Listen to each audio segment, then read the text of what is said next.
મિત્રો, લીંબડી જે ગુજરાત રાજ્યના સુરેન્દ્રનગર જિલ્લાનો લીંબડી તાલુકો છે, જેનો ઇતિહાસ 11મી સદીથી શરૂ થાય છે. લીંબડી જે ભારતની આઝાદી પહેલાં એક સમૃદ્ધ રજવાડું હતું, જેમાં અનેક રાજાઓ દ્વારા શાસન કરવામાં આવ્યું હતું. તેમના શાસનકાળ દરમિયાન બાંધવામાં આવેલ ઇમારતો આજે પણ લીંબડીમાં જોવા મળે છે, જેને જોઈને આપણને લીંબડી રજવાડાનો ઇતિહાસ જાણવાની ઈચ્છાઓ જાગે છે. જેથી આજના વિડીયોમાં આપણે લીંબડી રજવાડાનો ઇતિહાસ જાણીશું. નમસ્કાર મિત્રો, તો સ્વાગત છે એક નવા વિડીયોમાં. ફ્રેન્ડ્સ, હું છું ધર્મેશ અને ધર્મેશ પટેલ યુટ્યુબ ચેનલમાં તમારું સ્વાગત છે. ફ્રેન્ડ્સ, આજના વિડીયોમાં આપણે લીંબડી રજવાડાનો ઇતિહાસ જાણીશું. વિડીયોમાં છેલ્લે સુધી બન્યા રહો. તો ચાલો વિડીયોને શરૂ કરીએ. મિત્રો, લીંબડી જે ગુજરાતના સૌરાષ્ટ્ર વિસ્તારમાં આવેલું એક શહેર છે, જે એક સમયનું ઐતિહાસિક રજવાડું હતું, જેની સ્થાપના 11મી સદીમાં ઝાલા રાજપૂતો દ્વારા કરવામાં આવી હતી. તો મિત્રો, સૌપ્રથમ જાણીશું આપણે લીંબડી રજવાડાની સ્થાપના કેવી રીતે થઈ અને કોના દ્વારા કરવામાં આવી. લીંબડીનો શાસક પરિવાર પાટડીના હરપાલદેવ મકવાણાના વંશજ છે. લીંબડી રજવાડાની મૂળ શાખા ધાંગધ્રા હતી, જેમાં ધાંગધ્રામાં હરપાલદેવનું શાસન હતું.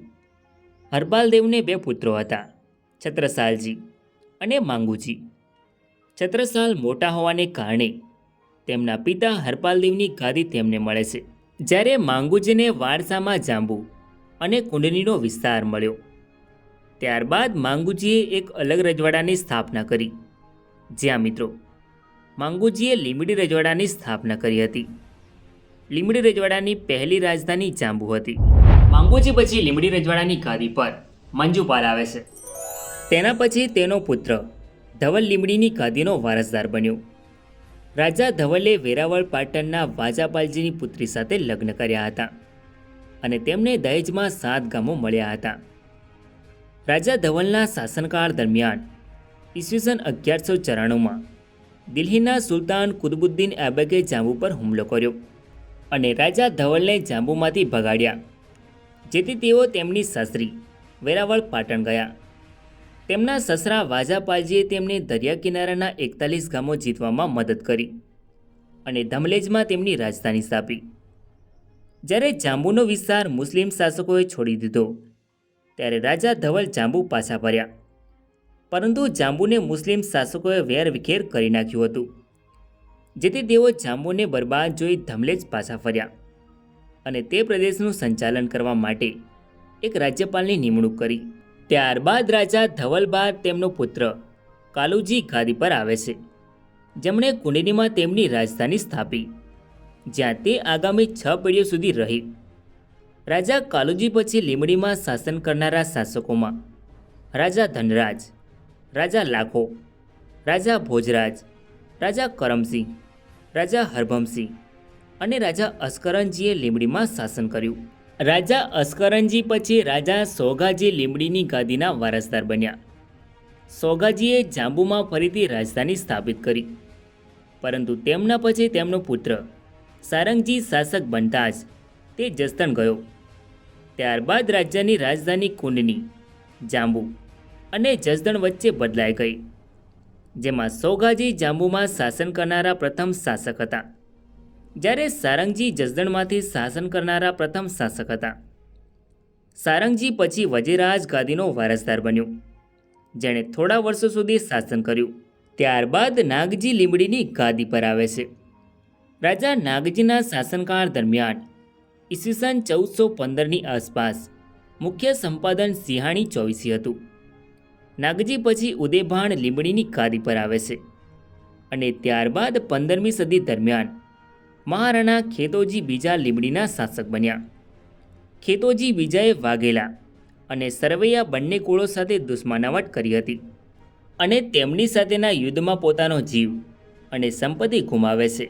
જેમાં એવું કહેવાય છે કે ખેતોજી બીજા એક વખત ભાડલીના સરવૈયા રાવની પુત્રીના લગ્ન સમારોહમાં જાય છે, જેના લગ્ન સરદાર વાઘેલા ગોધબા સાથે કરવાના હતા, પરંતુ ખેતોજી અને કન્યા બંને લગ્ન સમારોહમાં એકબીજા પ્રત્યે આકર્ષિત થાય છે, જેથી તે મહિલા તેના પતિ સરદાર વાઘેલા વડા ગોદબાને છોડીને લીંબડીના કેતોજી સાથે ભાગી ગઈ, જેથી વાઘેલા અને સરવૈયા સાથે તેમની દુશ્મની થઈ. જેમાં જવાબી આક્રમણમાં કેતોજીનું મૃત્યુ થાય છે. જ્યારે વાઘેલાઓ દ્વારા કુંદરી અને જસદણને કબજે કરી પોતાના રાજ્યમાં જોડી દીધા. ત્યારબાદ ગુજરાતના સુલતાન મોહમ્મદ બેગડાએ વચ્ચે પડીને જાંબુ અને સિયાણીને પોતાના સલ્તનતમાં જોડી દીધું. કેતોજીને 13 પુત્રો હતા, જેમાં સૌથી મોટો પુત્ર શારીરિક અપંગ હતો, જેથી તેનો બીજો પુત્ર ભોજરાજ લીંબડી રજવાડાની ગાદી સંભાળે છે. ભોજરાજે થોડા સમય માટે રજવાડાનું નેતૃત્વ કર્યું, પરંતુ પછી સ્વેચ્છાએ તેના બીજા ભાઈ સાંગાજીને લીંબડીની ગાદી સોંપી દીધી. ભોજરાજ 500 ઘોડેસવારના જૂથનું નેતૃત્વ કરતા હતા, જેઓ જોબાલા ખાતે ગોધબા પર પહોંચ્યા. ત્યાં સુધી તેઓ ગ્રામ્ય વિસ્તારોમાં ભટકતા રહ્યા. ત્યારબાદ તેમણે તેમના પિતા કેતોજીનો બદલો લેવા માટે 8000 વફાદાર ભરવાડોની મદદથી વાઘેલાઓને હરાવ્યા અને બદલો લીધો. જ્યારે સાંગોજી ધનવા ખાતે સ્થાયી થયા, સાંગોજીના શાસન દરમિયાન મુસ્લિમ થાણીદારને મારીને જાંબુ અને સિયાણીને પાછા મેળવ્યા. મિત્રો, સાંગોજી પછી તેમના વંશજોએ લીંબડી પર શાસન કર્યું હતું. સાંગોજી પછી લીંબડીની ગાદી પર સોગાજી આવે છે. તેમના ઘણા વર્ષ શાસન કર્યા પછી લીંબડીની ગાદી પર અસ્કરંજી આવે છે. અસ્કરંજીએ રાજ્યની રાજધાની સિયાણીમાં ખસેડી. ત્યારબાદ તેમનો પુત્ર અદેરાજ લીંબડીનો શાસક બન્યો. અદેરાજે વઢવાણના ચંદ્રસિંહ સાથે અથડામણ કરી હતી, જેમાં ચંદ્રસિંહનો પરાજય થયો અને તેઓ વઢવાણ ભાગી ગયા. અદેરાજ પછી લીંબડીની ગાદી પર અનુક્રમે વેરીસાલજી, અસ્કરંજી, વેરીસાલજી અને ત્યારબાદ હરબમજી ગાદી પર આવે છે. મિત્રો, હરબમજીના શાસનકાળ દરમિયાન લીંબડી રાજધાનીનું શહેર બન્યું હતું. હરબમજી ઈસવીસન 1786માં કાઠીઓ સામે લડતા મૃત્યુ પામ્યા હતા. ત્યારબાદ ઠાકોર હરિસિંહ લીંબડી રજવાડાની ગાદી પર આવે છે. ઠાકોર હરિસિંહ વર્ષ 1786માં લીંબડી રજવાડાની ગાદી પર આવે છે. ઠાકોર હરિસિંહના શાસનકાળ દરમિયાન 1807માં મરાઠાઓ સાથે થયેલી બેસનની સંધિને કારણે બ્રિટિશ રક્ષણ હેઠળ આવ્યા હતા. ઠાકોર હરિસિંહે વર્ષ 1786થી 1825 સુધી લીંબડી રજવાડામાં શાસન કર્યું હતું. ત્યારબાદ તેમનું અવસાન થાય છે. ઠાકોર ભોજરાજી. ઠાકોર ભોજરાજ વર્ષ 1825માં લીંબડી રજવાડાની ગાદી પર આવે છે. તેમણે વર્ષ 1825થી 1837 સુધી લીંબડી રજવાડામાં શાસન કર્યું હતું. ત્યારબાદ તેમનું અવસાન થાય છે. ઠાકોર હરબમજી. ઠાકોર હરબમજી વર્ષ 1837માં લીંબડી રજવાડાની ગાદી પર આવે છે. તેમણે વર્ષ 1837થી 1856 સુધી લીંબડી રજવાડામાં શાસન કર્યું હતું. ત્યારબાદ તેમનું અવસાન થાય છે. ઠાકોર ફતેહસિંહજી. ઠાકોર ફતેહસિંહજી વર્ષ 1856માં લીંબડી રજવાડાની ગાદી પર આવે છે.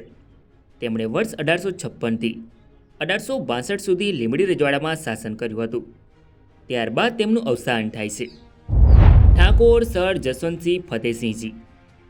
ઠાકોર સર જસવંતસિંહ વર્ષ 1862માં લીંબડી રજવાડાની ગાદી પર આવે છે.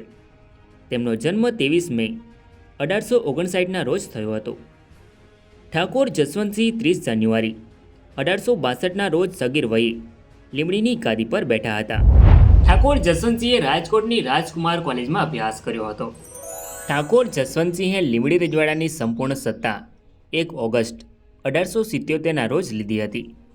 તેની પહેલાં એજન્સી દ્વારા વહીવટ કરવામાં આવતો હતો. ઈસવીસન 1884માં તેમને બોમ્બેના એમએલસી તરીકે નિયુક્ત કરવામાં આવ્યા હતા. જ્યારે 1887માં તેમને પશ્ચિમ ભારતના રાજકુમારોના પ્રતિનિધિઓમાંના એક તરીકે પસંદ કરવામાં આવ્યા હતા. તે પ્રસંગે તેમને વ્યક્તિગત રીતે નાઇટ કમાન્ડરનું સન્માન મળ્યું હતું. તેઓને બ્રિટિશ સરકાર દ્વારા 9 તોપોની સલામી આપવામાં આવી હતી. ઠાકોર જસવંતસિંહ ઇંગ્લેન્ડની મુલાકાત લેનાર સૌરાષ્ટ્રના પ્રથમ રાજવી હતા. ઠાકોર જસવંતસિંહના શાસનકાળ દરમિયાન સ્વામી વિવેકાનંદ લીંબડીની મુલાકાત લેવા માટે આવ્યા હતા. ઠાકોર જસવંતસિંહે વર્ષ 1862થી 1907 સુધી લીંબડી રજવાડામાં શાસન કર્યું હતું. ત્યારબાદ તેમનું અવસાન થાય છે. ઠાકોર સર દૌલતસિંહ જસવંતસિંહ. ઠાકોર સર દૌલતસિંહ વર્ષ 1907માં લીંબડી રજવાડાની ગાદી પર આવે છે.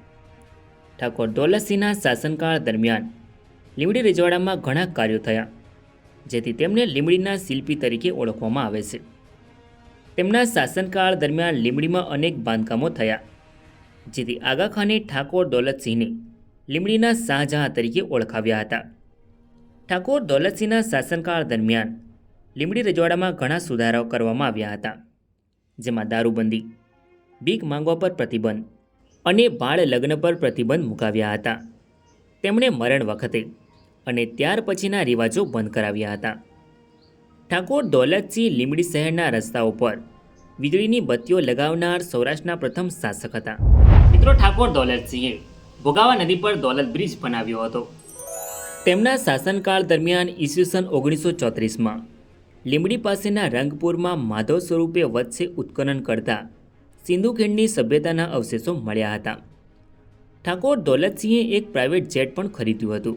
ઠાકોર દૌલતસિંહે લીંબડીમાં ઉત્તમ બજાર, બાલુબાર ધર્મશાળા, દૌલત બ્રિજ, જસવંત બાગ, દૌલત બાગ અને ફુવારા, તળાવ, aerodrome, Ram Rajendrasinh hospital, lady Willingdon high school વગેરે જેવા મહત્ત્વના બાંધકામો કર્યા હતા. મિત્રો, તે સમયે લીંબડી શહેરમાં ટ્રામ ચાલતી હતી. લીંબડીના દરેક ઘરને નળ દ્વારા પાણી પૂરું પાડવામાં આવતું હતું.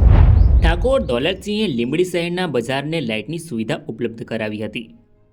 લીંબડી રજવાડામાં પ્રાથમિક ભણતર મફત હતું, જેથી રાજ્યના તમામ વર્ગના બાળકો અભ્યાસ કરી શકે. ઠાકોર દૌલતસિંહે બનારસ હિન્દુ યુનિવર્સિટીમાં 1 લાખનું દાન આપ્યું હતું. તેમણે લીંબડીમાં ફરતી લાઇબ્રેરીની શરૂઆત કરાવી હતી.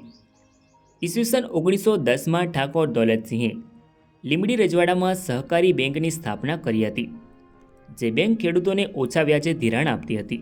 ઠાકોર દૌલતસિંહે લીંબડી રજવાડામાં ઈસવીસન 1912માં બાળ લગ્ન પર પ્રતિબંધ લગાવ્યો હતો. તેમણે લીંબડી રજવાડામાં ગાયના માંસ પર રોક લગાવી હતી. લીંબડી રજવાડામાં તેમણે દારૂના ઉત્પાદન અને વેચાણ પર કડક કાયદાઓની સાથે બંધ કરાવ્યું હતું.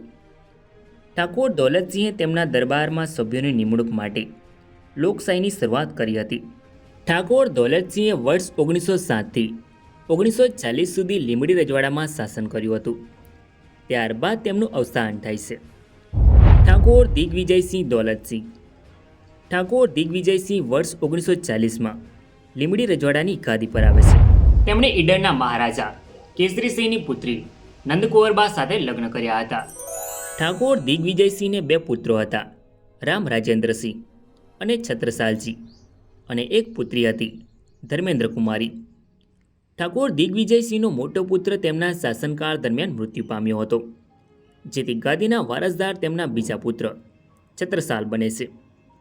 ઠાકોર દિગ્વિજયસિંહે વર્ષ 1940થી 1941 સુધી લીંબડી રજવાડામાં શાસન કર્યું હતું.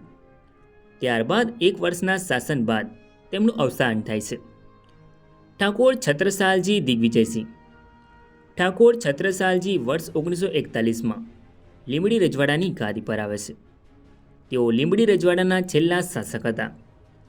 ઠાકોર છત્રસાલ બાળ અવસ્થામાં લીંબડીની ગાદી પર આવે છે, જેથી સરકારે તેમના લઘુમતી દરમિયાન વહીવટ ચલાવવા માટે એક એજન્સી કાઉન્સિલની નિમણૂક કરી હતી.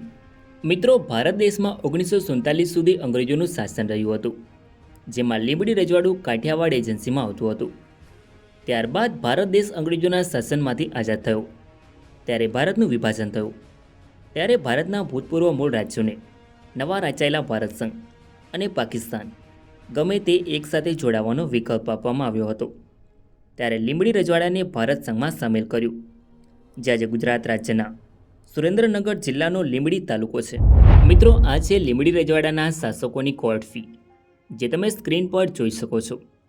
જ્યારે આ છે લીંબડી રજવાડાનો સિમ્બોલ. લીંબડી રજવાડાનો કુલ વિસ્તાર 592 ચોરસ માઇલનો હતો અને 1941માં લીંબડીની કુલ વસ્તી 44,024 હતી. મિત્રો, લીંબડી રજવાડાના અધિકાર ક્ષેત્ર હેઠળ કુલ 49 ગામોનો સમાવેશ થતો હતો.